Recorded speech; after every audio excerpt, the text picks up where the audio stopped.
2027 সালের আদমশুমারির প্রথম ধাপের জন্য একদিনের রাজ্য স্তরের কর্মশালা অনুষ্ঠিত হয় আজ সোমবার আগরতলার প্রজ্ঞা ভবনে। কর্মশালায় উপস্থিত ছিলেন ডিসিও রতন বিশ্বাস, ভারত সরকারের স্বরাষ্ট্র মন্ত্রণালয়ের deputy registrar general ORGI Subhash Dasgupta সহ অন্যান্যরা। প্রসঙ্গত, রাজ্যের জনগণনার প্রথম পর্যায়ে কিভাবে পরিচালিত হবে সেই সকল বিষয় নিয়ে আজকের এই সেমিনার আয়োজিত হয়। এই সেমিনারে অংশগ্রহণ করেন রাজ্যের সকল জেলার ডিএম, এডিএম, এসডিএম সহ অন্যান্য আধিকারিকরা। রতন বিশ্বাস জানান, প্রায় 11,000-এর মতো কর্মী এই জনগণনার কাজে নিয়োজিত থাকবে। এবারের জনগণনা সম্পূর্ণ ডিজিটাল পদ্ধতিতে করা হবে। প্রথম পর্যায়ে কাজ শুরু হবে 17 জুলাই থেকে 31 জুলাই পর্যন্ত। পরবর্তী পর্যায়ে 1 আগস্ট থেকে 30 আগস্ট অর্থাৎ 45 দিন ব্যাপী চলবে এই জনগণনা।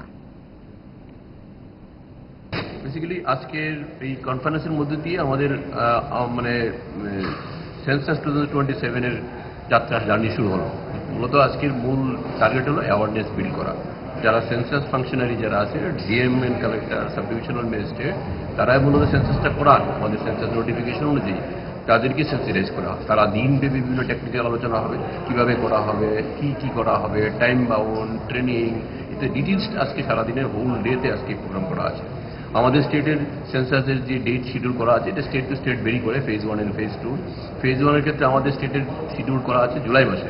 জুলাইয়ের 17 জুলাই থেকে 31 জুলাই হলো আমাদের সেলফ ইনোভেশনের ডেট, যেটা নিজে করে এবার নতুন উদ্যোগ নেওয়া হয়েছে। এরপরে 1 আগস্ট থেকে 30 August 30 days, total 15 days plus 45 ডেজের আমাদের যে শিডিউল, এটা আমাদের পুরোর ক্ষেত্রে নোটিফাই করা আছে। এই অনুযায়ী আমাদের ফেজ ম্যানারে বিভিন্ন টাইম ফ্রেমে অ্যাওয়ারনেস প্রোগ্রামগুলো হবে, ট্রেনিং হবে।